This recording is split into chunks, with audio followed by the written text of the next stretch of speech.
is the North American service broadcasting on 17.70, 15.42, 12.05. How you will worship her together. What have you done to its eyes?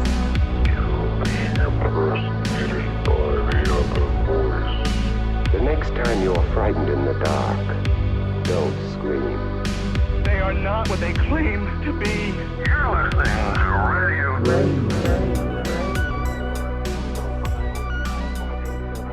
Hello. Hi. Hi there. Oh my goodness, hi. I'm here with Amber. I'm here with Dom. And you're here in the grave. With Radio Grave. Radio grave. Radio Grave. We're here. We're doing it. Jesus. Are you okay? Yes, it's been a long journey. Yeah. You've lost every marble left in your brain. Especially. They're all gone. Yeah, literally. I don't know where they've gone. I'll never find them. They're rolling around somewhere in here.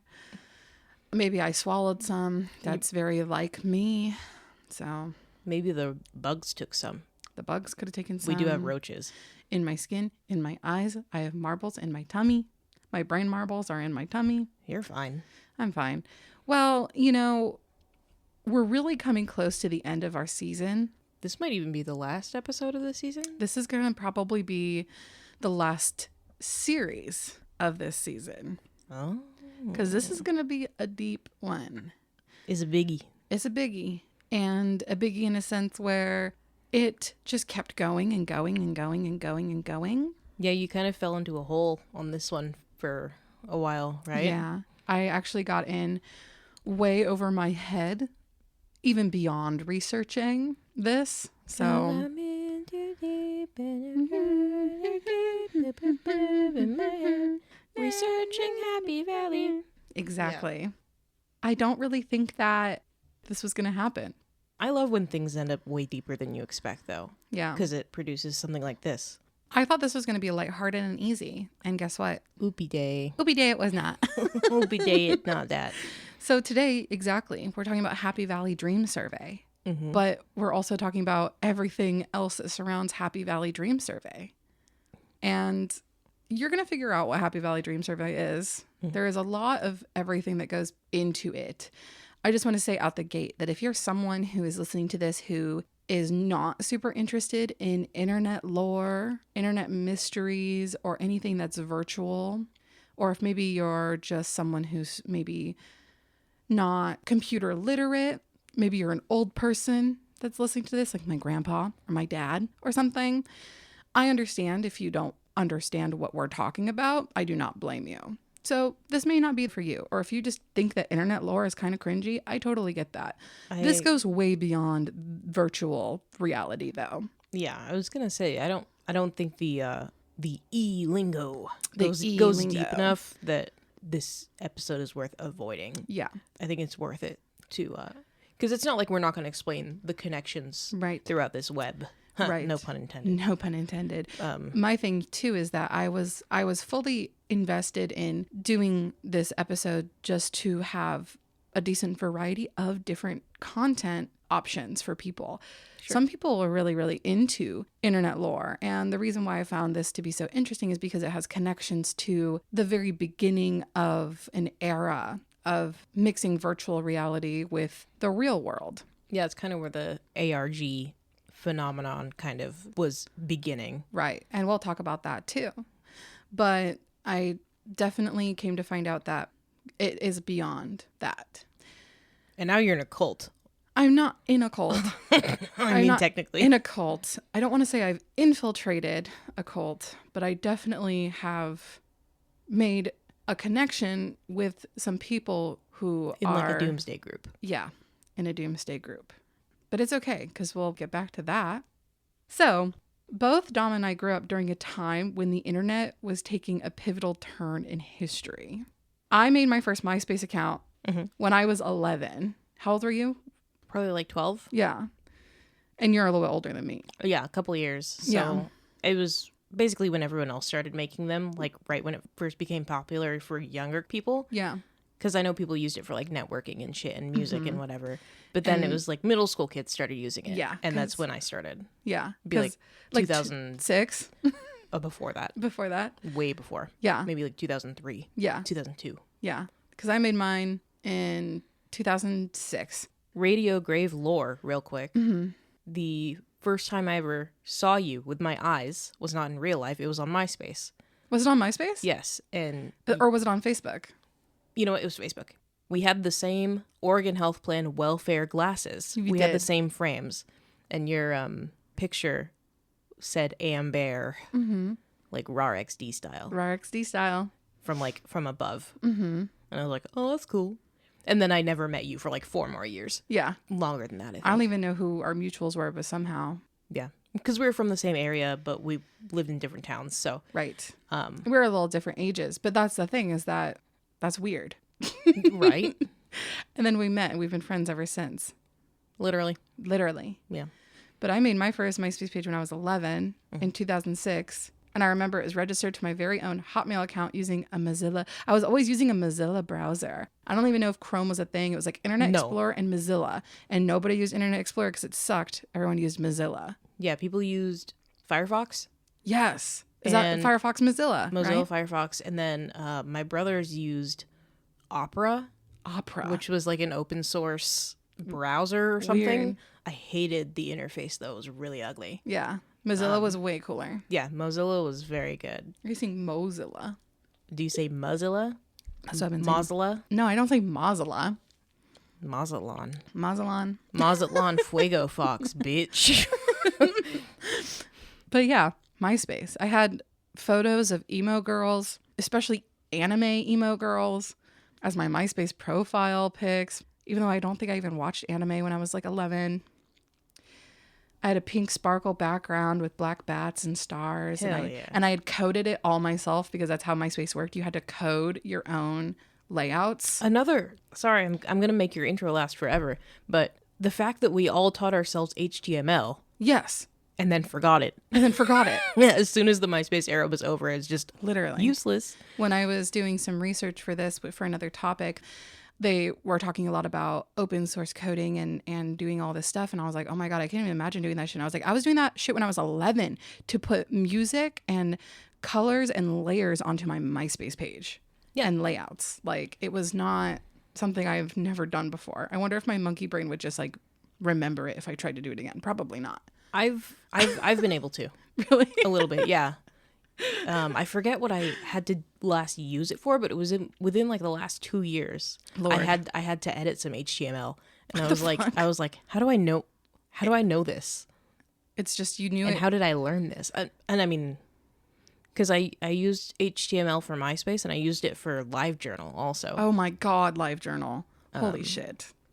I was big LiveJournal user for a long time, so my coding was pretty good. Yeah.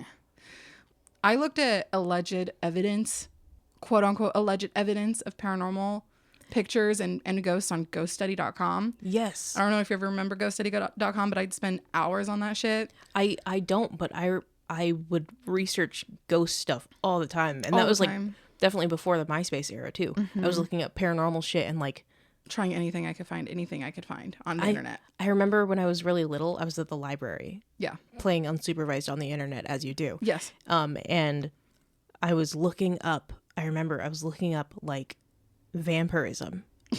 and it was like there were these pages, these like GeoCities pages that were like, you know, like sparkly red and black flashing background. And it's like all the symptoms of anemia. How does it connect to vampirism? Literally. And I was like, holy shit, this is it. This is the holy grail. And I printed it out. Literally. My parents are like, what do you have? I'm like, nothing, don't worry. Like, yes, literally. What a golden age. It really was. Even just like going onto YouTube and being like real ghost videos. Right. I mean, today, YouTube has some pretty deep pockets in regards to how much they have indexed. Yeah. But in 2006, 2007, I mean, it was like 50 videos would pop up and you were like, holy fuck. They're real.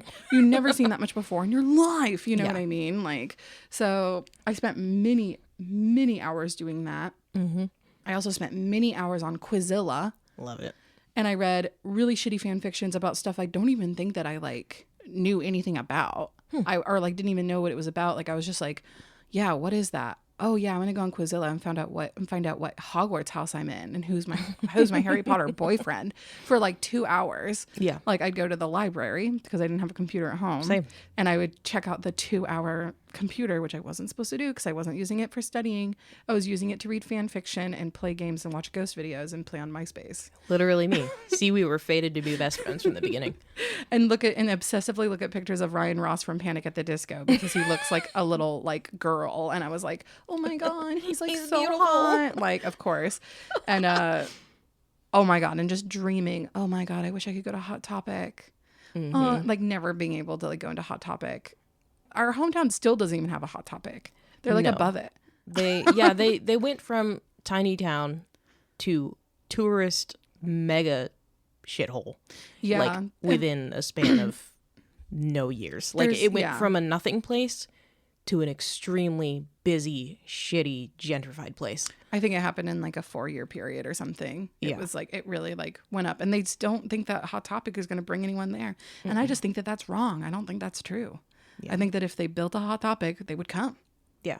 But they will come if they build a Hot Topic. They thems will come. To buy all their anime I'll shirts. be there. Oh yeah. I don't like Hot Topic now, but when I was 11, it was like really fucking cool. See, yeah, it really speaks to an era, and we could have a full episode about just that era of time and what life was like. It was awesome, but like the place that we were from was very disconnected from the world. Yeah.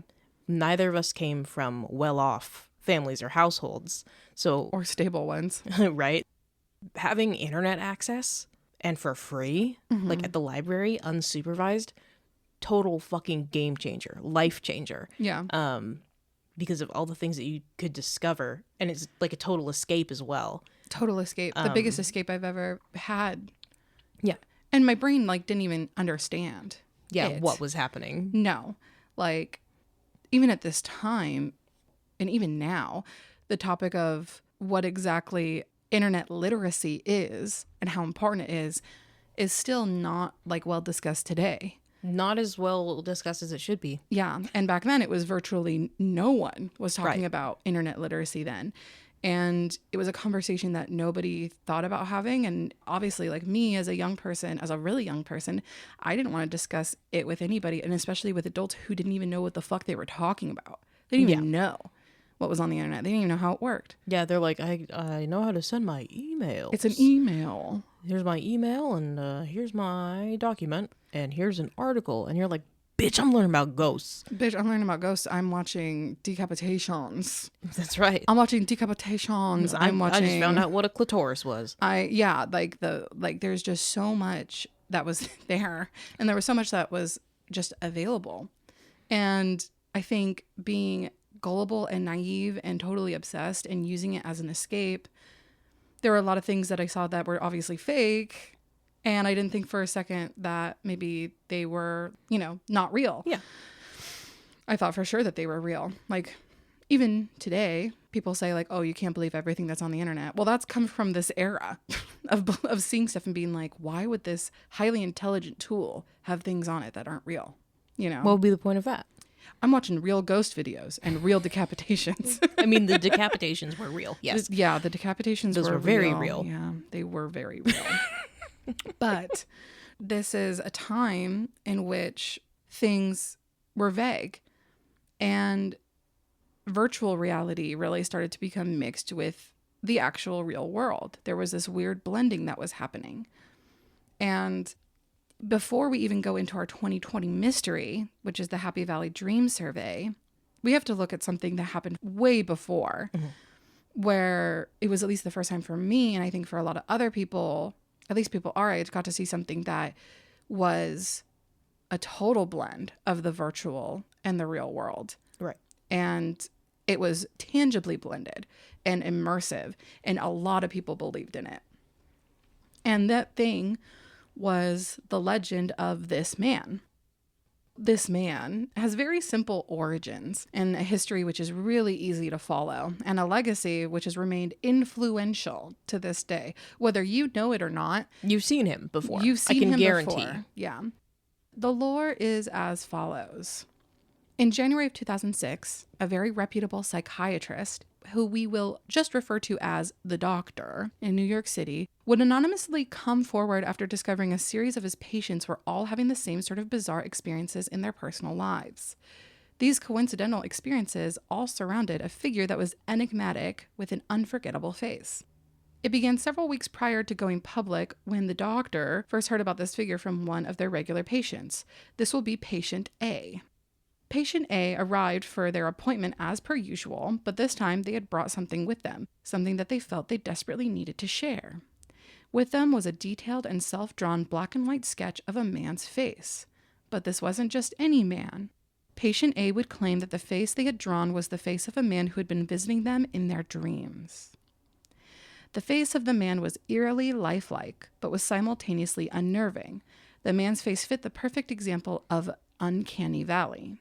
And if you don't know what the term uncanny valley is or means, the term uncanny valley is often used as an adjective to describe something, but it originally was a term to describe a strange feeling or uneasiness in response to coming into contact with something that does not look or seem normal. It occurs when your logical brain recognizes a subject's face or body as something that seems human, but your subconscious detects the subject as being slightly abnormal or a little bit off. As a result, you may begin to feel like you're in uncanny valley. From what we know, the term uncanny valley was coined by Japanese roboticist Masahiro Mori in 1970. Mori used it as a positive term and theorized that humans will likely develop stronger feelings of empathy towards androids or robotic beings if they closely resembled humans with lifelike features. Basically, the more human they look, the more we recognize them as one of us. It's like an empathy thing. Yeah. Today, uncanny valley is used to describe a myriad of things that pose as humans with familiar likeness. Most commonly, bizarre police sketch portraits with exaggerated features. It has been proven that exaggerated features help in remembering the faces of people in real life. So that's why they do that in police sketch photos, where they give them like extra big teeth or an extra big nose or like a twisted neck because they have like a neck condition. It helps people remember. Yeah, because when you see that person, if you saw them in real life, you go, oh, fuck, there's those teeth. Yeah, exactly. I remember from the picture. Mm-hmm. Yeah. The same exaggerated features method is used in age-progressed photos of missing children or the sketches and reconstructed busts of murder victims, too. Mm-hmm.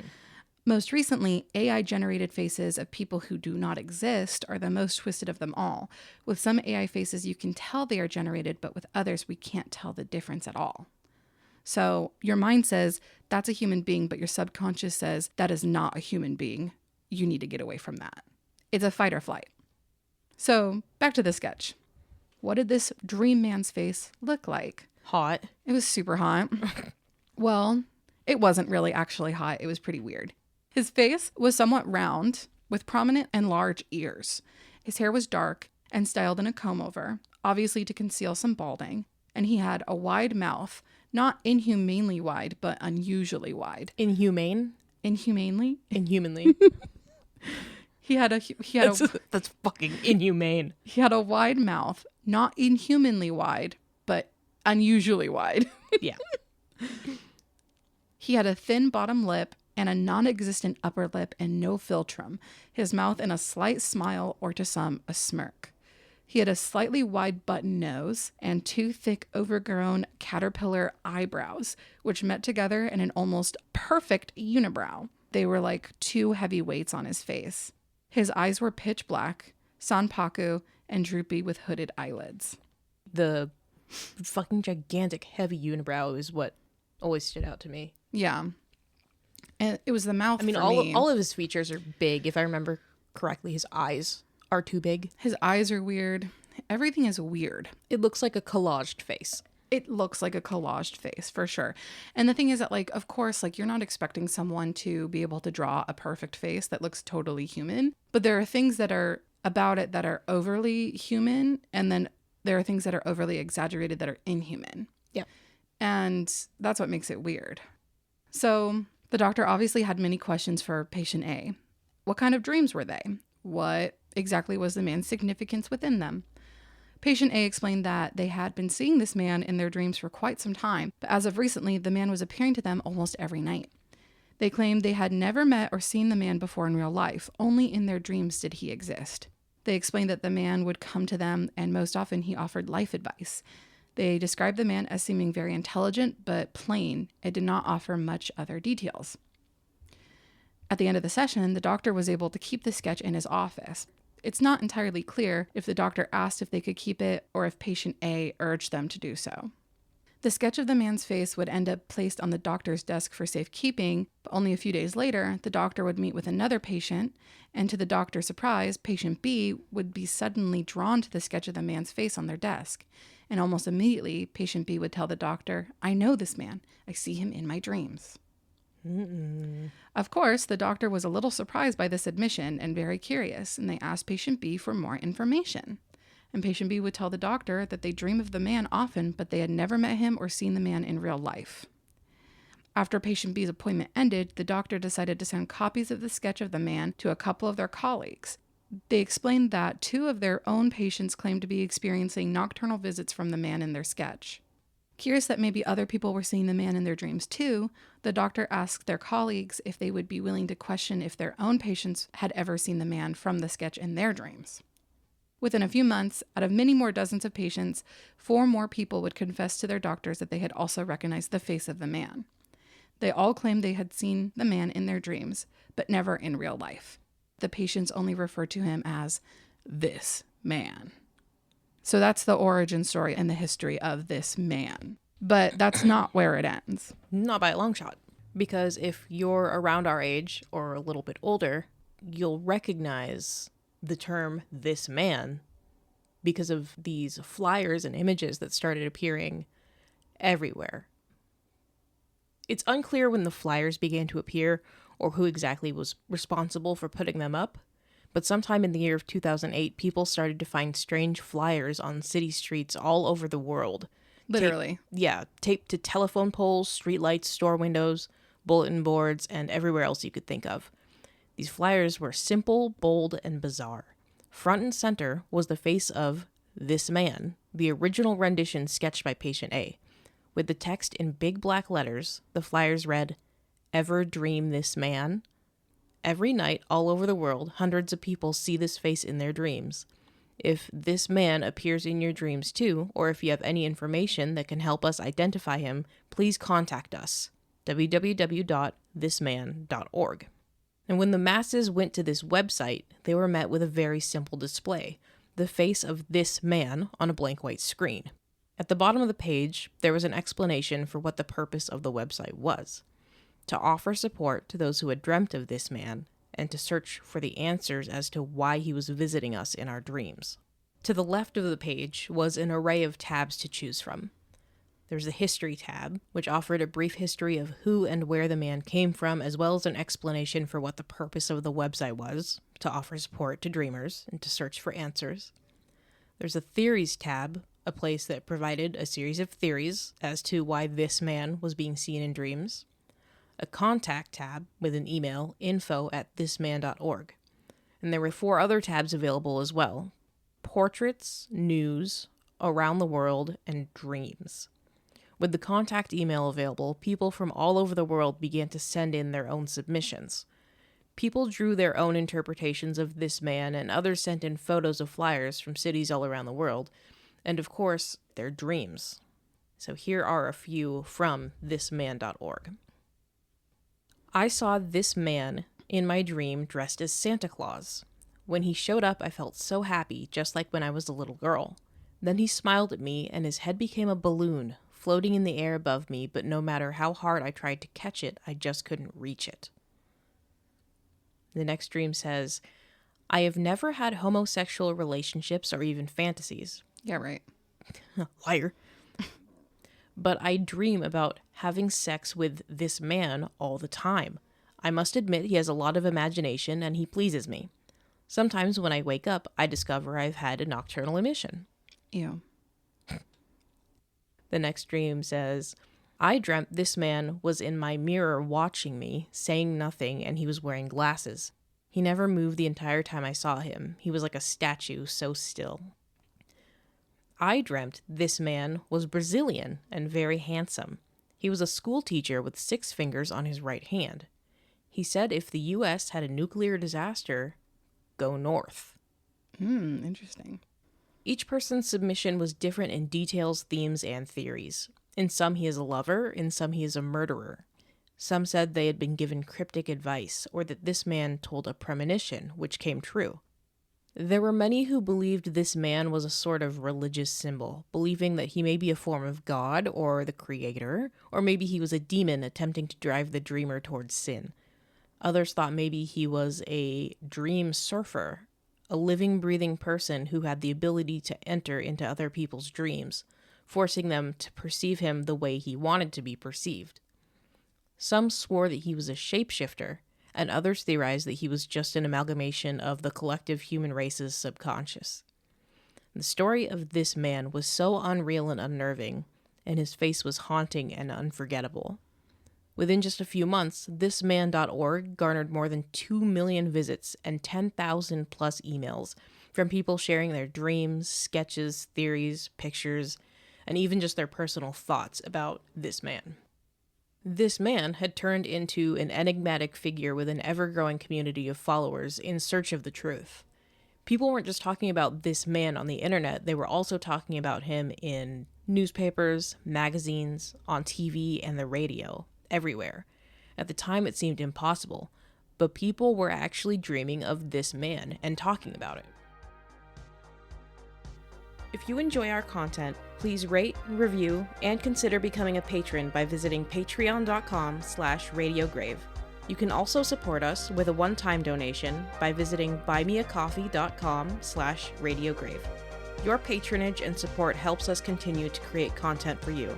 You can stay up to date with us by following our Instagram account, Radio Grave Podcast. Thank you for listening. So the question was this: is it all real, or is it a hoax? How could hundreds of thousands of people be dreaming about this man?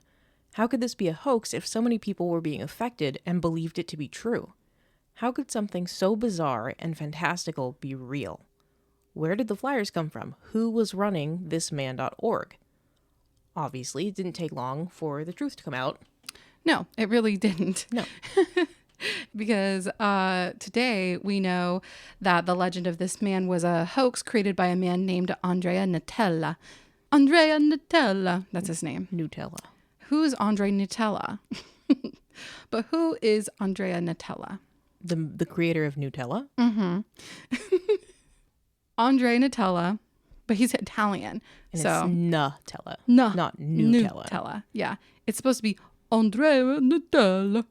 That's how I'm supposed to say it, but I'm not going to do Andrea Nutella. that. Yeah, so. Andre Nutella was and still is an internet journalist, internet concept designer, and the founder of his own advertising company called Guerrilla Marketing Agency. Not a very creative name for someone who is considerably very creative. Nutella's marketing company has been described as an unconventional communication agency, which uses guerrilla marketing strategies for advertisements, art campaigns, and communications. You may be asking, what is guerrilla marketing? And according to Wikipedia, guerrilla marketing is a strategy in which a company uses surprise or unconventional interactions with public audience to promote a product or service. Traditional advertising media channels such as print, radio, television, and direct mail have all become boring and uninspiring. So guerrilla marketing focuses on taking the consumer by surprise to make a dramatic impression about the product or brand. Guerrilla marketing is relatively inexpensive and focuses more on reach rather than frequency. For guerrilla campaigns to be successful, they need to have imagination, energy, and time. Nutella is best known for his unusual art projects and creative subversive hoaxes. He tends to be unafraid of exploring controversial topics and themes within advertising and art, like pornography, politics, propaganda, and violence. According to a profile belonging to Nutella from a bizarre Italian convention hosting website, he lists himself as a self-proclaimed magician and claims to specialize in sleight of hand. He has also published many essays under a series of unknown pseudonyms. So it's like, did he really write them? I don't know. I haven't been able to find any connected to him, but he says this, that he has published many essays under a series of unknown pseudonyms. The topics of these essays include ufology, extreme sex, and, quote, the art of sabotage, just to name a few. Mm-hmm. So it didn't come as a surprise when thisman.org was exposed as being an artsy hoax created by Andre Nutella in 2010. Web sleuths on 4chan were able to expose Nutella after successfully reversing the IP address of thisman.org, uncovering that the website was being hosted by the same company which hosted Nutella's marketing website. Once discovered, Nutella admitted that he had fabricated the whole story. Nutella claimed that he had based the original sketch of this man on a photo of his father from when he was young. He claimed that he was inspired to create this man by the concept of dream invasion, a topic which he had seen in some movies and read about at length. He claimed that he wanted to explore the power of the internet to create and spread urban legends and collective myths. And boy, was he very successful in doing so. Yeah. I honestly feel like, just from reading about this guy and like seeing the other stuff he's done, I think that he did it and then he saw the result and then he was like, I wanted to do this because I wanted to utilize the internet to spread an urban legend and create my own myth. It's like, I think you just did something and it went viral and now you're like, hell yeah. Shortly after the truth about this man was uncovered, the production company Ghost House Pictures bought the domain for thisman.org. Ghost House claimed there was a horror movie in the works loosely based off Nutella's creation, and it was going to be titled This Man, literally. And a synopsis of this man from Ghost House was, quote, an ordinary guy who discovers that people he has never met are seeing him in their dreams. Now he must find out why he is the source of nightmares for strangers all over the world. Sounds kind of lame. It was believed that Nutella's This Man project was undoubtedly associated with This Man, the movie, and was created purely for commercial purposes. Nutella never confirmed or denied whether or not he was hired by Ghost House for marketing. However, Nutella would claim that This Man was nothing more than a publicity stunt. And even if Nutella had created This Man for the Ghost House movie, it was pretty clear that the hoax itself was most likely going to be more successful than the movie. Right. And also, nothing ever remotely associated with the legend of this man came from Ghost House in any way, shape, or form. I couldn't find this movie. Yeah. I didn't even know that that was a thing. I think it was that like... they had bought the rights. Yeah, I didn't even know that. And Ghost House does tons of stuff. Like, Yeah. When I read that, I was even like... now. Yeah, when I read that, I was like, oh my God. Like, I should see if this is like maybe something that just didn't pop off. And Right. It didn't exist. Like, they never made it. Which is like weird that like, oh, it comes out as a hoax and then Ghost House buys the domain and then X, Y, and Z. And I think they were like, oh, cool, we can use this as marketing now and people will come see this movie. Right. But they never finished it. I don't know. It's a shame. They could have used it for something cool and not the synopsis that they put down. I don't think that they had the ability to make it cool because I don't think anything could be better than what the legend was and how crazy it popped off all over the world. In 2015, Nutella interviewed with a naive journalist from Vice who somehow did not know that this man was a hoax. This was in 2015. This was forever after. Well, I mean, I think people still, even now, there are people who don't know that it's a confirmed hoax. I didn't know it was a confirmed hoax until you just said that to me. Really? Wow. Yeah, no, I thought it was like, yeah, we're pretty sure it's just made up. Oh, really? Wow. Yeah, I don't think that was super publicized. Kind of makes sense, but also like, it would also make sense that a Vice journalist would maybe do research. But I don't think Vice journalists do that. They do. Just not as... Not anymore. They do guerrilla journalism, dog. Not anymore. Guerrilla. But it was a hoax, right? So Nutella rolled with the interview, giving the impression that this man was real and that he had actually brought the dream phenomena to light, not that he made it all up as a publicity stunt. It wasn't until after the publication went up and was read by thousands that Vice published a retraction on the article, clarifying that they had fallen for the hoax. In the retraction, they say, quote, we run a story. It turns out to be something that was denounced in 2009 and could have been easily verified as fake with a single Google search. A few people call us dickheads and the editorial team drowns in their tears. Sometimes we mess up. Yeah, whatever. The interview is like really cringy too. I like read the transcript of it because the thing is that this man was supposed to be like anonymous. Mm-hmm. People are going to thisman.org. And then in the interview, he's like, Nutella is basically saying like, yeah, like I drew the picture and I see the man and I run the website and I'm looking for the answers and this and that. And the journalist is like, wow, okay, cool. Like totally like doesn't even know. So not only did the journalist like not do anything, like they don't even understand like the original legend or like the original significance of it, but then they also like don't even know anything about anything. It's like really cringy, and I'm sure Nutella's just sitting there like, these people are so fucking stupid, and I feel bad because, you know, it's just not good. He's not even like pulling a fast one on anyone. Yeah, They're no, just not. Don't feel bad They for just- other people's shoddy journalism. They just don't have internet literacy, but they're a journalist for like a virtual publication. It's very embarrassing. So, and so that's that. A writer from IO9 named Annalie Newitz would give Nutella a sort of backhanded compliment in regards to the This Man project. Newitz praised him, saying that This Man was Nutella's greatest masterwork. Her reasoning was that it was simply, quote, uncanny, cheesy, and a little bit scary. But especially because This Man was unlike his other works, which Newitz described as being nothing more than, quote, artsy pseudo-intellectual politics. Yeah, I mean, he sounds to me very much like a Banksy character. Yeah, or at least trying to be. And I mean, he did a good job with This Man, but it is like very pseudo-intellectual. I think it was an unintentional hit. Yes. He just was like, I'm gonna do this thing, and then it blew up, and he's like, I'm amazing. Literally. I am a genius. I'm a magician. And it's like, no, everything else that you've put a ton of work into is like not still annoying, and everyone thinks you're a fucking prick. The reason why it's like so amazing and so cool and universally viral is because it is a cool concept. Yeah. And it is original.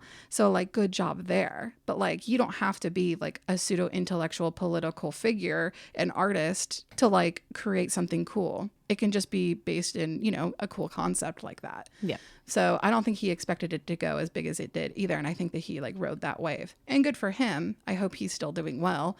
I couldn't find very much information about him. He could be dead. I don't know. I wish only the worst. I don't. Hate artists. Me too, actually. Especially modern artists. And I kind of went on a tangent and I had to delete it because it was just too out of control.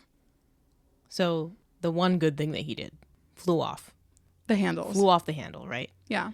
But the question still stands. How did Andrea Nutella cause the entire world to dream of this man? The most reasonable explanation was that it was most likely dream imitation theory.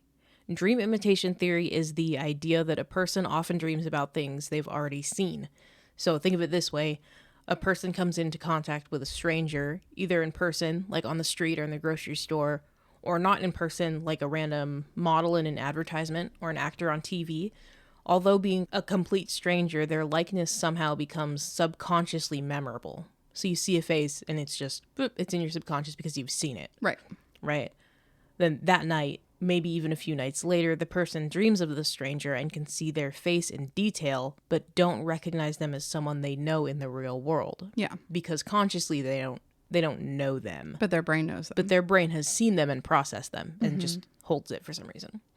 So if the person's dream is particularly memorable, like an intense nightmare or one that holds an immense amount of philosophical meaning to them, it may leave a lasting mark on the dreamer even after waking. It's widely known that we as humans do not remember our dreams for very long after waking, so when we do remember them and remember the people within them, it can be a pretty profound experience for the dreamer. Right. I have a dream that I remember from when I was a child where I was running through the sagebrush with my mom and we were running away from a shirtless man with a knife. I was like little when I had this dream. I remember like clear as day, even today, shoulder length hair, a beard and large eyes, like bugging out eyes. In this dream, I believed I was going to die and it always stuck with me. And so did the man's face in the dream. And now that I'm older, I know that the man's face was not one that I had created in my child brain, but was the face of Charles Manson, because I probably saw his face on some cable true crime show or Dateline episode on TV by accident. And then I dreamt of him. That's how that works. You didn't know who he was. No, though. no. But you probably like walked through the room. Yes. And while your mom's watching something about Charles Manson. I wasn't like consuming Charles Manson imagery on purpose. But now that I'm older, it's the same exact face that like I know and see. At least to me, it's the same exact face. And that's the only thing I could connect it to. It's like, I never knew anyone in my real life who looked like that. Yeah. And it kind of always bothered me for a long time. And then I realized like, oh, I think that was just Charles Manson. Yeah. I mean, It makes sense. yeah. Now you know. But I mean, that kind of proves the dream imitation theory. Yeah. The theory is centered around the power of subconscious suggestion. Yes. And how strong that power can be. Exactly. And how long lasting. So let's look at dream imitation theory in regards to the legend of this man. It's likely that when people saw this man's face, they found that he looked familiar. When they realized this man was a dream surfer, going in and out of people's dreams, they came to the conclusion that he actually had been in their most memorable dreams, whether these dreams were positive, negative, or just plain weird. This man was having sex with people, he was giving them advice, he was attacking them with a knife, he was flying in the air like Superman, he was Santa Claus, he was Satan. They specifically remembered him. They were absolutely positive this man was within their dream realm.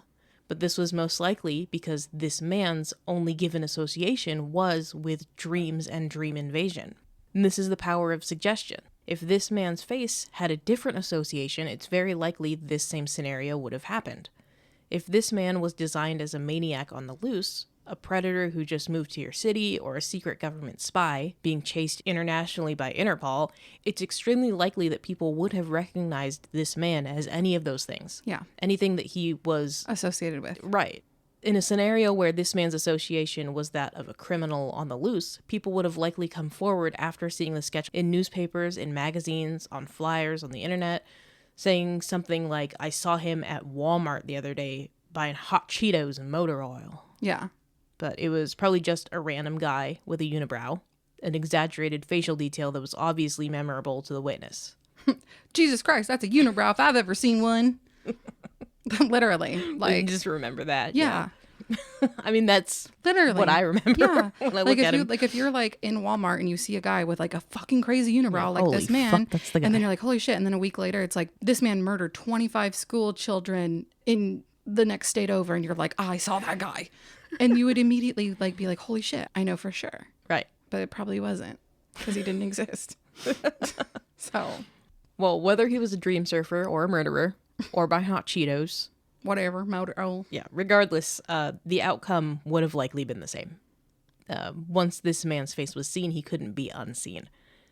Was there a strange man dream surfing and visiting hundreds of thousands of people every night? The conclusion is no, obviously not, because it's a hoax.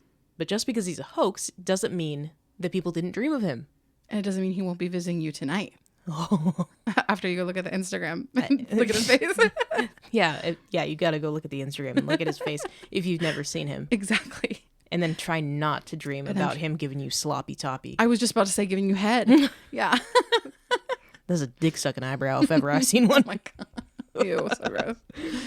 So you may be wondering what happened after this man was exposed as a hoax and how is he even relevant today? Mm-hmm. And he's extremely relevant today. You just may not know it. Throughout the mid to late 2010s, this man was used mostly as a template for memes, and they were actually relatively popular. They still are to me. They still when I are. see ones, I'm like, exactly. Just stupid I'm chuckle. like, oh, what a cool throwback. His face was often replaced by the faces of political figures, comedians, and goofy characters from TV and movies. And that's like pretty much it. It's actually kind of a boring meme sometimes. It's like Osama bin Laden or like... But it's still silly, really. You know. But in more recent years, this man is recognized more as a symbol of mystery and horror, a true icon. This man has inspired a large number of modern creations in literature and art. His likeness has been used in the design of many characters to give an added element of that uncanny valley to any creation. From April 2018 to April 2019, Shonen Jump ran a short manga series that was directly inspired by the legend called This Man, Death to Those Who See That Face. Nice. Shonen Jump is very popular. Is it still? It is. Because I remember it was when I was young. But... It's still popular now. If you don't know what Shonen Jump is, that's where Naruto came from. Oh, did it? Naruto started on Shonen Jump. Yeah. Huh. Yeah. Neat. So, I mean, that's pretty crazy. This man also inspired an entire set of collectibles from the MMORPG Rift. And the collection was called Twisted, the Dream Traveler. That's kind of cool. Yeah. And this man's likeness inspired the design for the ventriloquist dummy in the TV anthology series Stories to Stay Awake, and the chapter titled Freddy, which I haven't watched this, but I've heard people talk about Stories to Stay Awake. He has also made a number of cameos in television and movies. This man appeared in an episode of The X-Files from season 11. His face was on display in a picture frame hanging on a wall in the background of one of the scenes. That's cool. And you probably dreamt of him after not even knowing that your subconscious saw him. Trickery. And then this man was also featured in the 2019 video game AI, The Somnium Files, as a familiar face. Very much so. Yeah. So that's just a few of them. There were so many more, but I just couldn't put them all in. Like, I just chose the most relevant ones. But he's all over the place. You just don't know it. Yeah, because he's a cultural figure. Now he's a cultural figure. Of like mystery and uncanny. And a horror symbol. And also an internet symbol, too. Yeah, I think he's like a really excellent representation of internet phenomena. It can be argued that this man was the first of many viral urban legends which used the power of mixing the virtual world and the real world together to create a figure that pushed the boundaries of what we believe could be real or a hoax. This man walked, so everything to come could run. More mysteries have followed over the years, but there is one in particular that was heavily inspired by the legend of this man, and it all began with strange flyers and dreams. However, how this mystery ended is far from that of the original legend of the dream surfer, this man. We will be diving deep into internet lore, an alleged secret society, and most importantly, the dream realm. Just thought I'd say that with you. The dream realm. So when I initially started my research for this episode, I wasn't sure which direction it was going to go in, just to be frank, because I really wanted to do an episode about this man. Mm-hmm. And it led me down a lot of different paths into what I have developed today. And during the beginning stages of my research, I came upon another mystery, which is closely related to our main topic. And that's why this man turned into a larger topic in itself, and then eventually became the Happy Valley Dream Survey topic. So before doing all this, I had never really heard of this particular mystery that we're about to talk about. Nor I. And I was very surprised because it specifically originated from our home state. Mm-hmm. And being incredibly drawn to this mystery and it hitting rather close to home, I felt it would be a huge disservice, not only to myself, but also to Dom and our listeners, to not include this highly bizarre mystery, which remains an unsolved enigma to this day. This one, it just stays unknown. So it had been many years since this man and his dream surfing escapades had been proven to be nothing more than an artistic publicity stunt and hoax. And online, his face was being switched out for Osama bin Laden. Yeah, shitty memes on 4chan. But there was something going on in the real world which would suddenly come into view. It's unclear when this all began, but sometime between 2010 and 2015, weird flyers began to appear all over the city streets of Portland, Oregon. This city's cringy motto, "Keep Portland Weird, gotta hate it," was now going to live up to its name.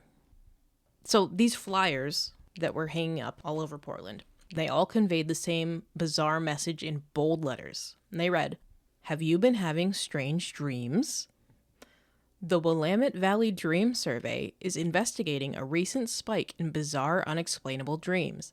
If you have been experiencing any unusual dream activity, you can help by reporting a summary. Please call 971-258-1465 with a description of your dream." And we're going to play the audio for what happens when you call that number now. Thank you for calling the Willamette Valley Dream Survey. Please leave a detailed account of your dream after the tone. Transcripts or audio from your report may be duplicated in other media. The first person to publicly come forward questioning the flyers was a Redditor named Marcus Yallow when he submitted a photo of the flyer on the r/creepy subreddit. The heading would say, "Have you been having strange dreams? A real sign found in Portland." Of course, his post exploded, and while the oldest comment is from 8 years ago, the thread itself had garnered almost 2,000 upvotes and 275 comments. Most of the responses were dreams in which Redditors felt compelled to share, as this thread had obviously struck a chord with them. They found it comforting and possibly necessary to include their own thoughts and experiences. Others noticed right away and made the connection on their own that the flyers appeared to be somewhat inspired by this man, and that the Willamette Valley Dream Survey was obviously some sort of art project. Knowing Portland's reputation, it's easy to immediately regard these flyers as being part of an immersive public art project, and that's what many people believed and still believe. As an art project, it was an incredibly good idea. The concept of reporting strange dreams is a little abstract, but totally unique, at least at this time in the early mid-2010s. People could call into a real phone number and report their real dreams to a fake survey. It was interactive, immersive, inclusive, and actually interesting. Yeah. Then the recorded dreams would be collected and compiled onto a CD and then sold in record stores, coffee shops, wherever. Or the dreams could be transcribed and published in a pamphlet, magazine, book, monetary gain from art. Sweet. And it's likely people would buy the CDs or pamphlets. I would have. I definitely would have too. Yeah. 100%. I like that kind of thing. I do too. Wanting to get down to the truth of whether this was an art project, a hoax, or something real, Redditors hit the ground running and were eager to investigate the origins of the strange flyer. A Redditor would end up leaving a comment which stood out amongst the rest, paraphrased as follows. A quick Google search of the phone number brings up a German immersion summer camp for children, but it appears the camp's number has since changed. Attached was a link to the German summer camp website, and the link did in fact lead to a very real website for a very real German summer camp for children K through 12, which is still active today. According to the website, the German summer camp is hosted at the Columbia River Gorge National Scenic Park, and the theme for the summer of 2023 was fairy tales and fantastical stories. The camp is run by the Sophie Scholl Schule, which is operated in Beaverton, a city within the Portland metro. They also have a second school in Corvallis, which is a city 85 miles south of Portland. The school's mission statement seems to surround, of course, teaching German language while offering an immersion in German culture. It's a German school. Right. Under their values tab, they claim that their priorities surround high academic standards as well, and claim that education is a right, not a privilege. So they also require tuition. But they also require tuition. Well, yeah, it's a right, not a privilege. What? You have the right, but you got to pay for it. Yeah. Fuckers. The German school thing is weird. I mean, no. It gets kind of weird. Okay. I'll read on. I'll see for myself. The school also offers philosophy classes, but it's pretty vague about what sort of philosophy they teach. Hopefully nationalist socialism. The school claims that they aim to emphasize on the contemporary world and offer discussion in the topics of history, music, art, and film which shape German culture. Quote, "We try to make learning fun. It's not hard when you're as passionate about German as we are." I feel like maybe I have a different, I'm absorbing this information differently than you are. Really? I'm going to send my child to a German summer camp. Yeah, why not? If there was Filipino summer camp, I wish my mom would have sent me. Yeah, but Germany's different. I can see where you're coming from. But I'm trying to think of it from, An educational standpoint. From a standpoint of, if you're a little kid and you're German and you're like, I want to know These about are my not culture. German children. Oh, they're not? No. It's a German immersion summer camp. Oh, they're not German children. These are non-German children. I thought they were German children trying to learn about their culture. No. Oh. No. Oh. No. No. Yeah, it says here, you're right. The Sophie Scholl Schule is operated under the umbrella of Zeitgeist Northwest, which is an outreach program funded by the German government. I mean, that's so funny that I didn't read that till just now. Maybe they're trying to fix their reputation. Right. That was kind of my thing is I had no clue what the fuck their whole thing was about. Yeah. It's just weird. So I had to include it and talk about it because maybe this is Germany's way to try and re-educate and make amends for their historical war atrocities. They do primarily focus on modern and contemporary world education of German culture in regards to folklore and music and art. And I understand there is a richness there. I'm not going to, disregard that. But there is also a lot of darkness there historically as well. So if you go to on Zeitgeist Northwest's about, it says, quote, "By sharing cultural traditions and heritage, Zeitgeist Northwest strengthens intercultural awareness and promotes vibrant, open, and inclusive communities." So it is totally their way to try and, kind of a re-education of saying this is something that happened in the past But there's more to Germany than just this. Like, this is something that, like, is bad. We know that. Yeah. But we want to share more with you. And, like, we're passionate about that. If you do go on their website and you look at what they offer to people, and it says, like, for those who want to polish or expand their skills. And I was like, my head was, like, in, like, Nazi Germany. And I misread it and I got triggered and I was like, Polish? Like, and then I was like, oh, polish, not Polish. Like, I just saw like the word Polish and I was like, don't Poland, Germany, Poland. And it was like a whole thing. Yeah, see, it's hard to it's hard to not think about World War II when you think about Germany in general. And German immersion summer camps. Yeah, I'm going to German camp. You're what? I'm going to German. They're doing camp. it again. Yeah. Like, wait, what? No, it's a culture immersion camp. I really sincerely hope that one day, as a world society, our immediate thought about Germany isn't Nazism. I hope that happens one day. It's going to be hard because it hasn't even been 100 years yet. I know, but one day in the distant, hopefully before the earth burns up and shrivels into a desert.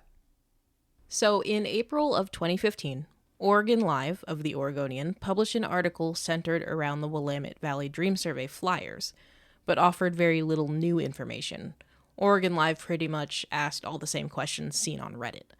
The tiny bit of new information OregonLive was able to recover was a statement from the director of the Sophie Scholl Schule, Lynn Reese.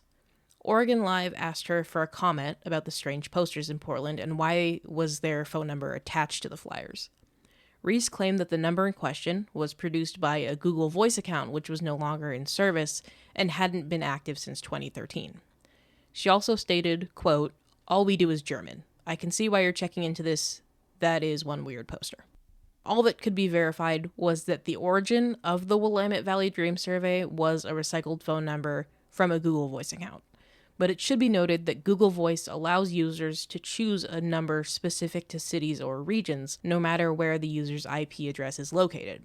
And in case you don't know what an IP address is, IP addresses are basically a unique set of numbers and letters that are specific to a local network that identify devices. They contain location information and make devices accessible for communication. So when your phone tracks your location or knows what restaurants are nearby or tells you what city a telemarketer is calling from, that's the work of an IP address. Yeah. This lead was nothing more than a dead end. Yeah. So without much more to go on, most people came to the conclusion that the Willamette Valley Dream Survey was nothing more than an art project. But even after almost 10 years, the Willamette Valley Dream Survey has never once come out publicly in any way, shape, or form. As an entity, they have never published anything in regard to their intentions or their mission or what they really are. To public knowledge, they have not had any sort of monetary gain from the dreams that they have collected. It seems the purpose of the flyers was simple, to collect data, right? Unfortunately, this number is no longer in service today, so they may have collected all the data and reports that they needed. Yeah, and that's my thing too, is that as we go deeper into this, with things that are art projects, with things that are public immersive exhibits, it always comes back down to monetary gain. Right. Always. So when researching and looking at these things, you can kind of tell right away. And with the Willamette Valley Dream Survey, I know it seems like very cool and very artistic, but they've never made any money. I think that very genuinely, they were collecting information. Regardless of what they decided to do with that information is up to them, because you agreed. You heard the voicemail. You agreed. You gave them your permission to be used in any media or project. Yeah. Yeah. So, and just because we haven't been able to find that media or project doesn't mean that, it wasn't art, but I've come to the conclusion myself that, it's been 8 years and they're no longer in service, that I think that they were collecting data. Yeah, I think it was some kind of artist, whether that be a writer, musician, director, visual artist. And they probably were just looking for inspiration. So they were just collecting dreams so they could do that. Yeah, just be inspired and use it for their own art. Yeah. Not explicitly, but just to get inspiration. It's hard to be inspired. Yeah. 5 years later, in the middle of the pandemic of 2020, a Redditor by the name of Aliens Did 9/11. I think you'll find it actually says Aliens Did 9LL. Aliens Did 9LL, which we'll just call Aliens Did 9/11, would post onto the r/non-murder-mysteries subreddit with a familiar question and photo. Paraphrased, it read, quote, "Saw this strange poster this morning in Utah. I looked up the survey name, and the same poster was put up around Oregon in 2015. Anyone know anything about this?" Attached to the post was a photo of a flyer that read the same as the Willamette Valley Dream Survey poster in Portland, but instead, this one had a different name, the Happy Valley Dream Survey. Included was a new phone number, 725-333-9067. The 725 area code of the Happy Valley Dream Survey number is associated with Las Vegas, Nevada, but Salt Lake City is nowhere near the southern tip of Nevada. There's about 420 miles between the two cities. Blaze. There was also another thing different about the Happy Valley flyer. Unlike the Willamette Valley flyer, the Happy Valley flyer included an email, which was happyvalleydreamsurvey@mail.com. Yes, @mail.com. I thought, is that even a thing? Never heard of it. And it actually is. Mail.com has been offering email services for over 25 years. Cut you off right there. When I read that, I thought that was so funny because I've been using mail.com for like ages. I had never heard of mail.com. My current email address is because you can change the like @blank Oh. dot whatever. Like my old email, I think it was like ganjagremlin420@cyberwizard.net. What? That was one of them. Oh my God. That's from mail.com. Wait, I need to go get one. I use it for burning emails mostly. Because you don't have to do as much verification as like Gmail. Wait, that's so good. So, yeah, no, mail.com is really good for burners. Yeah. If you just have to sign up for something. It is only available to people in US and Europe. Yeah. But actually, in a very unlikely and unrelated coincidence, mail.com does not offer services for German-speaking countries or primary German speakers. This is a no nazi zone. This Literally. is cyber wizard. They're like, zone. sorry, that German, the Sophie Schule. No, you can't. More like Nazi Naza. No Nazis here. Let's talk about Happy Valley for a moment. At least Happy Valley on the map. The Happy Valley flyer was found in Utah, specifically in the city Provo. Provo is about 45 miles south of Salt Lake City. And according to many sources online, it is believed that Happy Valley is a particular region of Salt Lake City, but it's entirely separate. Happy Valley was the original name for Utah Valley County. The county earned the name Happy Valley back when 90% of the residents were members of the Church of Latter-day Saints. Yeah. So Utah Valley County would later change to Utah County, which is how it's known today. Utah County covers about 2,145 square miles of the state. Provo is the most populous city in Utah County, with 115,000 residents out of 685,000 in all of the county. Utah County is the second largest county in Utah, coming after Salt Lake County of 1.18 million. Many still refer to Utah County as Happy Valley, but Happy Valley is not Salt Lake City. That's a misconception. Okay. And also, when you search Happy Valley on maps, it also appears as a small neighborhood between the overlapping cities of West Jordan and Taylorsville, Utah. But both of those are within the Salt Lake City metro. So the Happy Valley neighborhood is so insignificantly small that it doesn't even appear on Google Maps. When searched, it's not even labeled, but pulls into a specific area. And even when zoomed in and clicking around on every square block, I could only find one unlisted ping for Happy Valley, which I was unable to find again. I think that might be confusing. Maybe that's why people think, because they search Happy Valley, Utah, and it like goes into that little neighborhood in Salt Lake City, but it's not. Unless that neighborhood is called that, but I don't live there and I never fucking will. Why? I don't know. I was thinking about converting to LDS. I've never heard of that. Never heard of LDS. For the sake of perspective, Oregon's Willamette Valley is much larger than Happy Valley, with an even larger total population. The Willamette Valley covers about 4,800 square miles and boasts a population of around 3 million, which is about 3/4 of the entire state. Willamette Valley is far larger due to the fact that it is a literal geographical valley, whereas Happy Valley is just a county of cities. Yeah. Coincidentally, there is another Happy Valley which exists. The town of Happy Valley is a suburban town located a little less than 10 miles southeast of Portland. Just like before, Redditors could not stop themselves from searching for the truth behind the Happy Valley Dream Survey. In doing so, it was inevitable that the searchers would end up resurrecting the mystery of the Willamette Valley Dream Survey flyers, since there was a very obvious connection. There were all these connections with like Happy Valleys, Valleys, the same words, the same flyers. Right. And there's a Happy Valley in Oregon, blah, blah, blah. There's all those things. Yeah. And right out the gate, many were not impressed by the Happy Valley Dream Survey post and claimed they knew exactly what it was, a hoax. It's not difficult to sign up for a free mail.com account, obtain a cheap Google Voice phone number, print a flyer almost exactly the same as the Willamette Valley Dream Survey from 5 years prior, and paste it on a random sign in your city. Not hard. No. It wasn't even clear if the Happy Valley Dream Survey photo was even taken in Utah. It could have been taken anywhere. However, amongst the skepticism of the potential return of the Dream Survey mysteries, there were dozens upon dozens of Redditors who were ready to begin their very own personally driven months-long investigation into the Happy Valley Dream Survey. Every single searcher was dedicated to pinpoint who was responsible for the flyers, where they were located, and why they wanted people's dreams in the first place. The first step was to call the Happy Valley Dream Survey. A Redditor by the name of OneRegit, or OneRegit, I don't know, decided to call the Happy Valley number almost immediately after the initial post from Aliens Did 9/11. They would say, quote, "My call went straight to voicemail after only one ring. I hung up due to not expecting the number to work, as well as not having a game plan. After hanging up, I immediately got an automated text message saying, 'Thank you for leaving a voicemail and participating in the Happy Valley Dream Survey.' This audio is what OneRegit heard." Please leave a detailed description of your dream at the tone. So OneRegit decided to call Happy Valley again, this time to use the number for its purpose. For good measure, they decided to record their second call. According to OneRegit, they thought it was necessary to record just in case, then that way they would have proof if anything weird or suspicious occurred, according to them. They described their second call as such.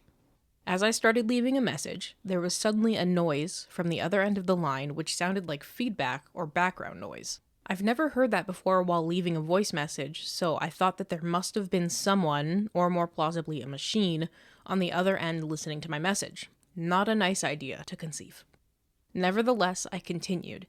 Immediately after I hung up, I received the same text message from my previous call. This confirms that the messages are automated." After this update, OneRegit included a link to a YouTube video which featured the recording of their call. But today, this YouTube video is not available. OneRegit's post gained quite a bit of attention, and as we'll see, OneRegit would actually become one of the lead investigators of the Happy Valley Dream Survey mystery, and collaborated with a handful of other searchers. But before they could get to the bottom of the mystery, after weeks of searching, OneRegit's account would end up being deactivated. How coincidentally peculiar that OneRegit would disappear without explanation after bringing so much attention to the revival of one of the weirdest mysteries to appear on Reddit. This was enough to convince most of the searchers that the whole thing was a copycat hoax created by OneRegit and Aliens Did 9/11, who had also suddenly disappeared as well without anyone noticing. If Happy Valley Dream Survey was nothing more than a copycat hoax, what was the motive? The same theory reared its head once again, that the mysterious dream surveys were part of a public art exhibition, or something similar.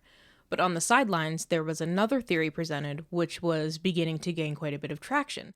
The dream surveys were part of a guerrilla marketing campaign to make money off of a product. So this was something that I had not considered at all. As stated before with like the Willamette Valley Dream Survey, as to public knowledge, has never benefited monetarily from their survey data and remained totally anonymous for 20 years. 20 years? What am I saying? I don't know. When did Willamette Valley Dream Survey happen? Not 20 years ago. Had remained totally anonymous for years. That doesn't really align with marketing as the motive. People really were like, it's marketing something. And I'm like, what though? Yeah. It's like, why would you say that? Right. What made the guerrilla marketing theory relevant or credible? Yeah. A few Redditors would shine a light onto a series of comments made by OneRegit and other searchers where they consistently mentioned something called futel. These naysayers would state that they believed it was obvious that OneRegit and other searchers were attempting to promote futel as a product. OneRegit would adamantly proclaim that they did not know who or what was responsible for the Happy Valley flyer, phone number, or email, but they were positive that it wasn't futel. Regardless, the naysayers would come to the conclusion that OneRegit and Aliens Did 9/11 were most likely employed to promote this product. To them, they were right, and everyone else was wrong, Case closed. Right. However, it seemed that these naysayers were, to put it nicely, misinformed about what exactly futel was and what they were all about. Futel is not a product, it's a service. And as we'll see, futel's ties to the dream surveys are questionable. Although the meaning of the name futel isn't entirely clear, I can't help but think for us tell. And this is because futel is a service which offers free phone services for those without access to a personal phone. But the means in which they offer this service is pretty creative. Mm-hmm. Futel utilizes a multitude of old payphones to be the tools which offer their free phone service. To keep it brief, these long abandoned relics are fixed up with spare parts, and then once rendered operational, they are wired to a Wi-Fi receiver, which allows the phone to be in full working order without having to insert any coins. Which I think is cool. Yeah. And the futel phones all differ in appearance. To most walking down the street, it's very easy to just pass them by, but they all share the same futel banner. And according to futel.net, there are 11 of these incognito payphones centralized in Portland, which is where they're based. 8 are public payphones located on the street. 1 is within a brewery pub, and 2 are listed as not in service, which are surprisingly located at nonprofit social justice and activism organizations. Go figure, because I have many opinions about futel. There are 3 other public payphones in service as well. The closest is 1 single phone in Long Beach, Washington, and the other 2 are in Michigan, specifically 1 in Detroit and 1 in Ypsilanti. Okay. All futel payphones are designed to relay the same automated menu options in every location, with an option for every key ranging 0 to 9. Most of the operations to choose from are pretty basic, but some are a little bizarre. In 2019, a user by the name of Mr. White posted a video onto YouTube which features a real-time video recording of the automated menu from a futel phone located on Northeast Killingsworth and 13th in Portland, Oregon. This audio is not great, so I'm going to try and fix it as best as possible and make it as painless for you as possible, but here we go. Yeah. Just know that what you're hearing is the fixed version. This is the fixed version. Amber did her best. Yeah.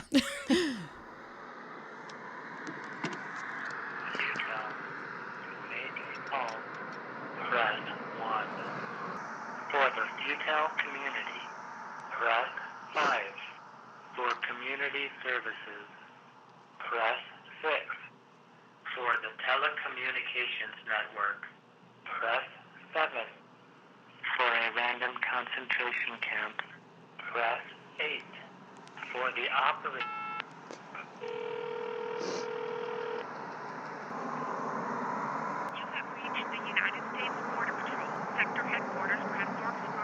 The fucking Border Patrol, what the fuck?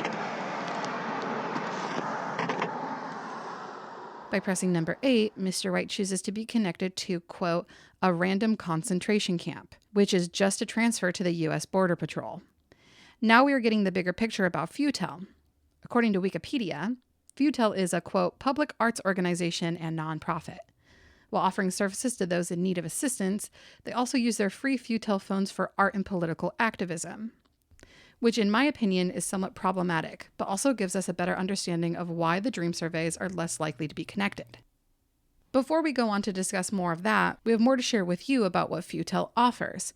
In 2018, before Mr. White posted his video to YouTube, a guy named Brad from the YouTube channel Phone Losers of America recorded the audio from another futel phone located in Portland on Southeast Clinton and 13th Avenue.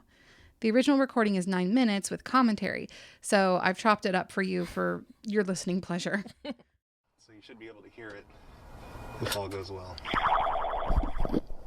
Futel. To make a call, press 1. For voicemail, press 2. Free voicemail. For the directory, press 3.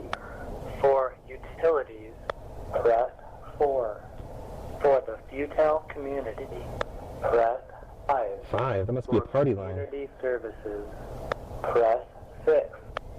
For the telecommunications network, press 7. For Longmont Potion Castle, press 8. Longmont Potion Castle. Press 0. I want to hear Longmont Potion Castle. Hello? Yeah, hello? Yeah, hello. Hi, sorry, yeah, my reception was messing up a little bit. Hi. Uh-huh. Hey, how are you? Hi.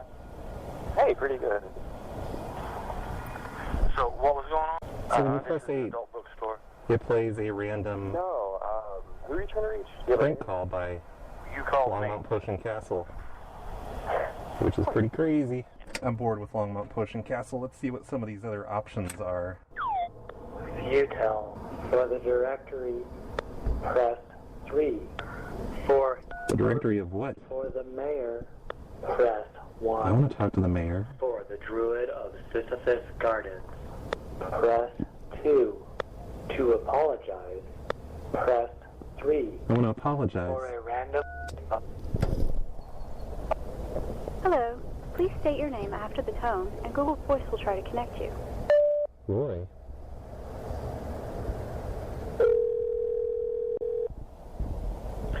You have reached the apology line. Our purpose is to provide a way for you to apologize for anything you feel bad about, without jeopardizing your safety. Do not identify yourself. We will record your anonymous apology and post, tweet, and or play your apology online. So I don't know what else to do here, really. I mean, there's other options we can check out, I guess. Futel.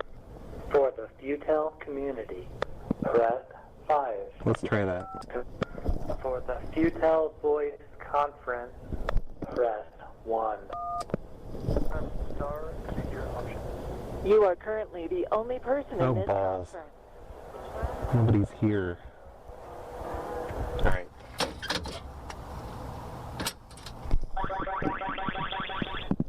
Futel. Please hold Let's see if we get an operator. for the next available operator. They paid top dollar for these voice announcements.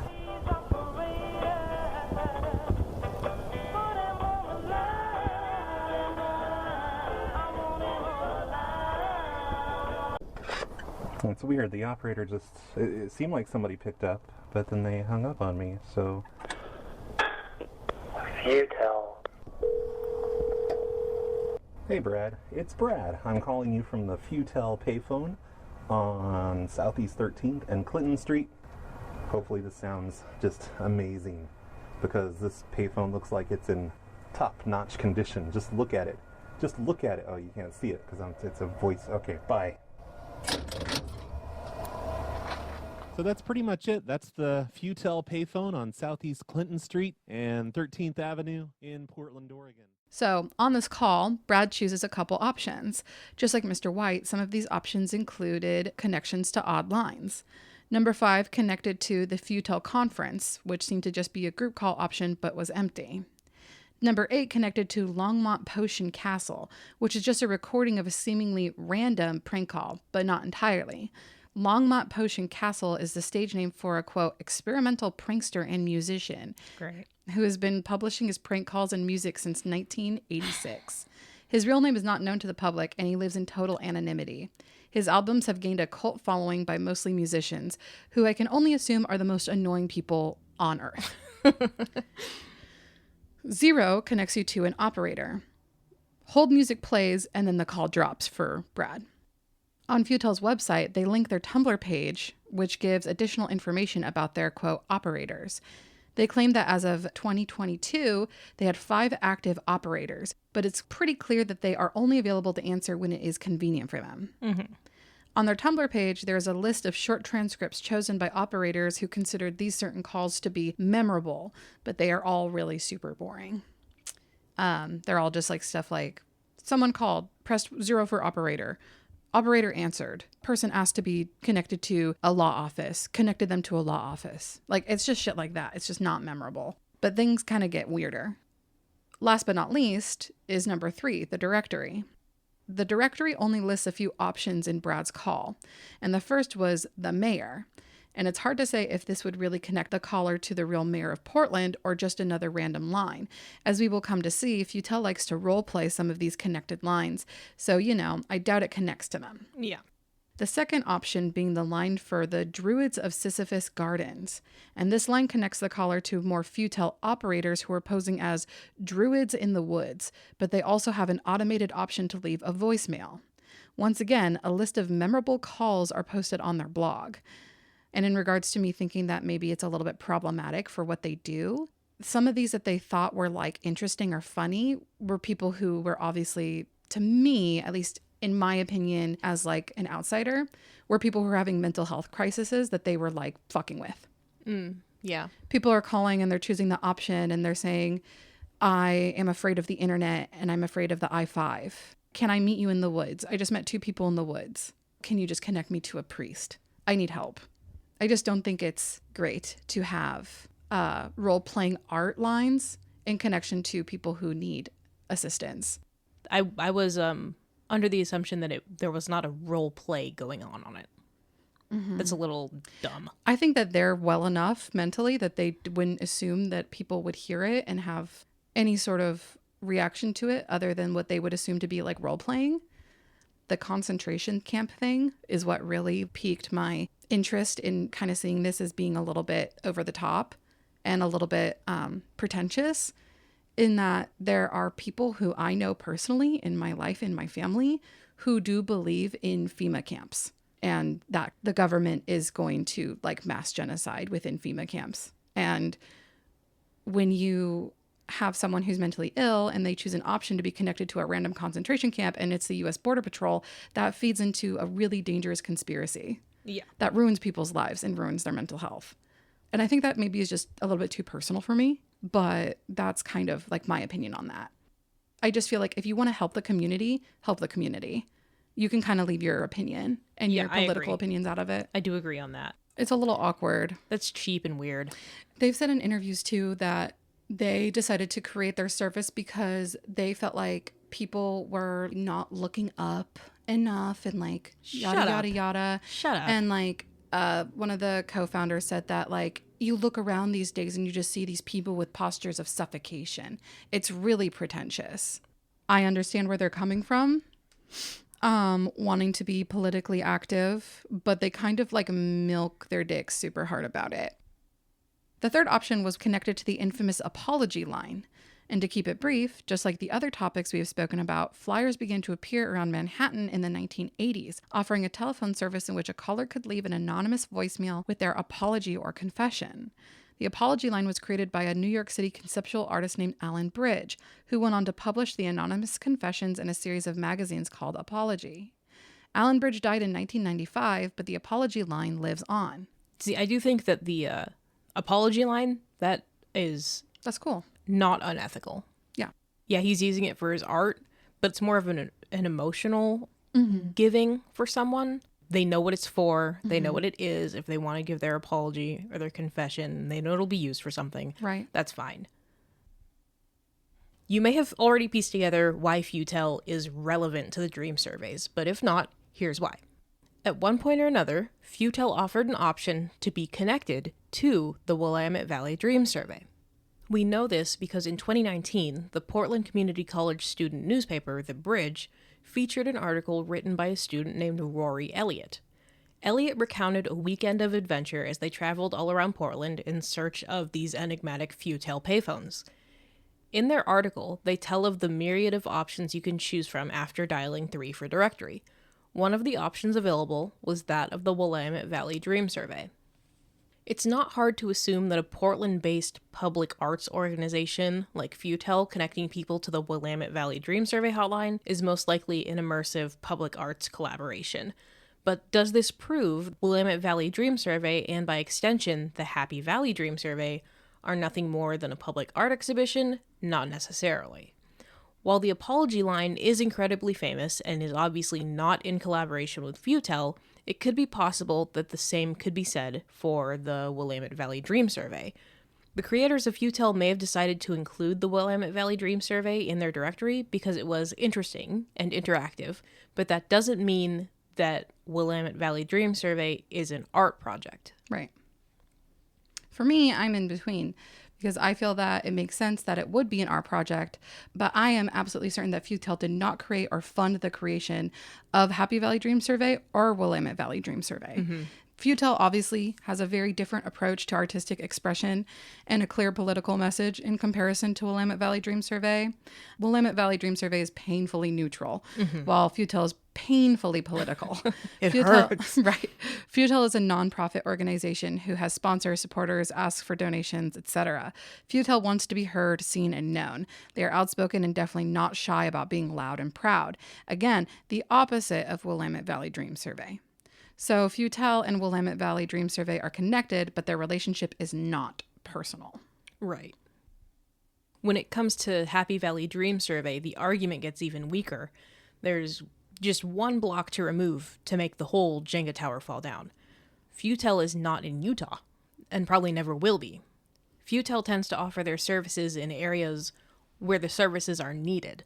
And not to make assumptions, but we don't think that Futel services are needed in Utah County. Yeah. And would probably be unwanted due to Futel's very public and outspoken nature about their own political beliefs and ideas. Yeah. I don't think a bunch of fucking LDS members want to be hearing that shit. They don't care. No. Basically, Futel would happily slap their name on every single thing they make in order to promote themselves, to gain funds, to promote their art project or their services, and uphold their image as a guerrilla political artist, anarchist, activist, fucking whatever, not an anonymous dream survey. Yeah. That's not like their... That's not their shtick. No. No, they want to be known. No. Futel would never allow something like Happy Valley Dream Survey to steal their thunder. Regardless of the inconsistencies in the Futel theory, it is still believed by many that Happy Valley is the same group as Willamette Valley, and that Willamette Valley and Futel are collaborators, or even the same organization. Those who believe the Futel theory are fucking stupid. They're just fucking stupid. If you just do the research, if you just look and use just a single brain cell, you'll see that they're not connected. I don't have a spare brain cell. Well, I'll give you some of mine. It's fucking stupid. I'm using my spare brain cell to make more art projects. Oh, shit. So with Futel out of the way, fuck them. We go back to where we left off on Reddit. Okay.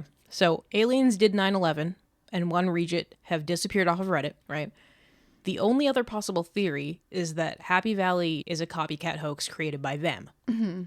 So let's go back to the early stages of one Regit's investigation and take a closer look at the series of events which would eventually lead into the weirdest depths of Reddit and how the Happy Valley Dream Survey searchers were in way over their heads. So, like stated before, one Regit was one of the lead investigators of the Happy Valley mystery, and thankfully their post can be found on the subreddit r/RBI, which stands for Reddit Bureau of Investigation, which is super cringy. You really think it's cringy? Reddit Bureau of Investigation. I think it's silly. I guess it's kind of cute. I've been kind of, when I was writing this, I was in high cringe mode. And you're like, ugh. Yeah. Ugh. I was in high, Everything's obviously, just I'm super triggered and like really in high cringe mode. And I know that it seems like kind of weirdly counterproductive to go into this segment saying, we know that there's a possibility that this was a hoax created by Aliens Did 9/11 and one Regit. We know that. But Aliens Did 9/11 posted the original photo, and one Regit was the lead investigator. Mm-hmm. So everything that we have that is not fucking like totally lost to time and totally Reddited out is from one Regit's original posts that are archived. So that's basically all I'm trying to say. That's why we're going back. Without it, we don't know anything. So this is where we left off. One Regit's original thread was titled Happy Valley Dream Surveys. A person, organization is putting up posters in several states asking people to contact them if they've had strange dreams. They actually listen and call you back. One Regit begins with saying that they had visited the r/NonMurderMysteries subreddit when they came upon Aliens Did 9/11's original post and photo of the Happy Valley Dream Survey. They found the story to be rather interesting, and once they conducted some basic research, they discovered the Willamette Valley Dream Survey had been spotlighted 5 years prior. In their post, one Regit says, the Oregon flyer copies the Utah flyer almost word for word, the only difference being that it was localized to cater to Willamette Valley. One Regit would talk about how they believed right out the gate that this whole thing was an ARG due to the fact it was similar to the legend of this man. They believed it to be connected. Seeing that there wasn't much else to do, one Regit decided to call the Happy Valley Dream Survey twice. One Regent would claim that they had made these calls around noontime, so by the end of the day, they had sort of forgotten that they had even called Happy Valley. That was until around 3:15 a.m. when their phone began to ring. One Regent explained their sleep cycle had gotten screwed up by quarantine and that they had been staying up late watching YouTube and Netflix almost every night.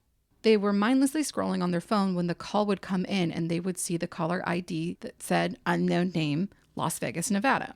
They knew right away that the Happy Valley Dream Service number was calling them back. They began to panic, and before ever having the chance to answer the call, the ringing stopped. One Regent claimed that it seemed to have only rang 8 to 10 seconds before the caller disconnected. One Regent would say in one of their updates, quote, "If I had any doubts about this being legit, they were all thrown to the curb. I was so spooked at that point that I blocked the number after waiting several minutes for a voicemail, which never came." Who is responsible for these flyers? Is it one person or a network of people? Do they have ulterior motives? And why are they doing this? Immediately, One Regent flew onto r/NonMurderMysteries and declared they actually call people back and linked their call recording from earlier in the day. At this time, it seemed that everyone was engaging with the Happy Valley Dream Survey, and by the next morning, everyone was talking about their own experiences and theories. One Redditor claimed that they called the Happy Valley Dream Survey and left a voicemail, just like everyone else. But after the call, she received a text message thanking her for submitting her dream to the survey, which seemed normal. However, she would receive a second text immediately after the first. This second text would say that she was not eligible to participate in the survey because she was not in the appropriate region. She was in Kansas. Because of this, One Regent would go on to speculate that maybe the Happy Valley Dream Survey was available to those within regions, counties, or cities that are called Happy Valley. After a little bit of research, One Regent would discover that there were 11 other locales in the U.S. all called Happy Valley, including where they were located. They would say, in my state of Massachusetts, the Pioneer Valley area is nicknamed Happy Valley. Even though this nickname is unofficial, who's to say it doesn't count? And for the record, there's nowhere in Kansas named Happy Valley. One Regent would also come to discover Happy Valley, Oregon, and this discovery would lead One Regent to investigate further into futel. One Regent would claim that they had eventually gotten in touch with the co-founder of futel and asked him directly about Happy Valley and the Willamette Valley Dream Surveys. Allegedly, the co-founder of futel would tell them that they were not involved with either of the Dream Survey numbers and had decided to handpick Willamette Valley Dream Survey's number themselves as an option for the futel directory after having seen a flyer for the Dream Survey in Portland, Oregon himself. Others on Reddit would reach out to more potential options for who may be responsible for the Happy Valley survey, one of which being the online collective school of metaphysics. Nice. Every year, this, quote, school puts on an event in which they offer a service with a dream hotline where participants can call about their dreams and speak to a metaphysicist in training. That's cool. That's cool. The school's area director, Christine Spretniak, would confirm that the School of Metaphysics were not involved with Happy Valley at all. Aliens Did 9/11 would come back onto the thread claiming that they had discovered another flyer in Provo, but this time inside of a shopping mall. They would say, "I was very spooked when I saw it. They had placed it in the middle of an art installation in the local mall. It felt very ominous since no one else was around and honestly made me feel like I was being followed. But I took the poster and I have it with me now." Yeah, I could see. I would feel that way probably. Yeah. Beginning to feel stuck and like nothing was really going anywhere, a few searchers began to use a little bit more force. They would begin to call, text, and email Happy Valley Dream Survey in the hopes of getting some sort of response. One Regent decided it would be best to unblock the Happy Valley phone number and join the others in attempting to contact the Happy Valley Dream Survey as well. On May 1st, One Regent left a message on the Happy Valley voicemail. They explained that they had missed a call from Happy Valley and asked them to call them back as soon as they could. But no one called back. Without responses via telephone, One Regent began to email Happy Valley, but that was just as fruitless. It seemed the best way to get a response would be via text, and yet contact received was extremely limited. The searchers were beginning to feel more and more discouraged as the days passed, but then the searchers would finally begin to receive a variety of cryptic responses from the Happy Valley Dream Survey number, and deeper down the rabbit hole the searchers would fall. Love a good rabbit hole. I love a good rabbit hole. Love a good K-hole. But not anymore. Oh, no. You're rabbit holed out. I'm rabbit holed all the way out. You rabbit holed down. To hell. Through and out. Yeah. In hell. Burning in hell for like a lot of this. That, I think, is a good place to stop off. Yeah. Let's come back next week. Let's do it. Let's come back next week. I hope everyone else is kind of as intrigued as I am. And yeah. It's a bit of a cliffhanger, but for good reason. Yes. You know, it'll be fun. Ah, yes. We will see you next week for the grand finale, I believe. The season finale. Yes. Of Radio Grave. Happy Valley Dream Service. Happy Valley Dream Survey. Happy. I did it for the Nookie. I want to do a phone number where you call it and it's like, press 3 for Nookie, and you press it. I did it all for the Nookie. Press 4 for rolling. rolling. Press 1 for one of those days. One of those days. Okay, thanks for listening. Thanks for listening. We'll see you. We'll catch you next week. Every time. We'll catch you next week. Bye. At 2 a.m. Eastern Standard Time, multiple unidentified objects were confirmed to have entered Earth's atmosphere. It is speculated that these objects are of extraterrestrial origin. The broadcast will quiet at this time for your safety. Continue to carry out the following instructions.